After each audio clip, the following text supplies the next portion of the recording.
Glamour ও স্টাইলের প্রত্যেক বলিউড অভিনেত্রী কিয়ারা আদভানি বর্তমানে গর্ভবতী। তবে তার প্রেগন্যান্সি ডায়েট যেন গোটা নেট দুনিয়ায় আলোড়ন তুলেছে। সোশ্যাল মিডিয়ায় ভাইরাল হওয়া এই ডায়েট প্ল্যান নিয়ে আলোচনা তুঙ্গে, কারণ এর পেছনে আছে কোটি টাকার বাজেট এবং এক রহস্যময় পাকিস্তানি নিউট্রিশনিস্ট। কিয়ারা নিয়মিত ইনস্টাগ্রামে তার খাবারের ছবি শেয়ার করছেন। প্রতিটি খাবারে থাকে রঙিন সবজি, তাজা ফল, চিয়া ও ফ্ল্যাক্সিড, লেবু পানি, নারিকেল পানি এবং নানা রকম সুপারফুড। প্রক্রিয়াজাত খাবার, চিনি, ক্যাফেইন এসব পুরোপুরি বাদ। প্রতিদিনের খাবার ভাগ করে খান তিনি, যাতে হজম সহজ হয় ও শরীর চটপটে থাকে।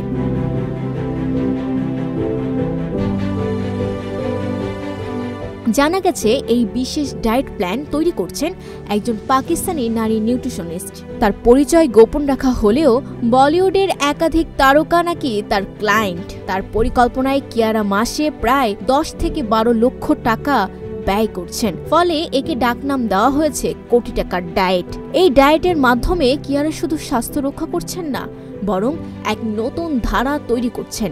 গর্ভাবস্থাতেও কিভাবে স্টাইলিশ ও ফিট থাকা যায় তার উদাহরণ হয়ে উঠছেন তিনি। আর সেই সঙ্গে শুরু হয়েছে জল্পনা, কে এই পাকিস্তানি সুন্দরী যিনি বলিউডের পর্দার পেছনে এত বড় ভূমিকা রাখছেন। যদিও এখনো তার নাম প্রকাশ হয়নি, তবে বলিউডে তার প্রভাব ধীরে ধীরে বাড়ছে। সত্যি কিয়ারার এই ডায়েট শুধু খাবার নয়, এ যেন এক লাইফস্টাইল বার্তা যা নতুন মাদের অনুপ্রাণিত করছে স্বাস্থ্য ও সচেতনতার পথে। News desk, news flash 71।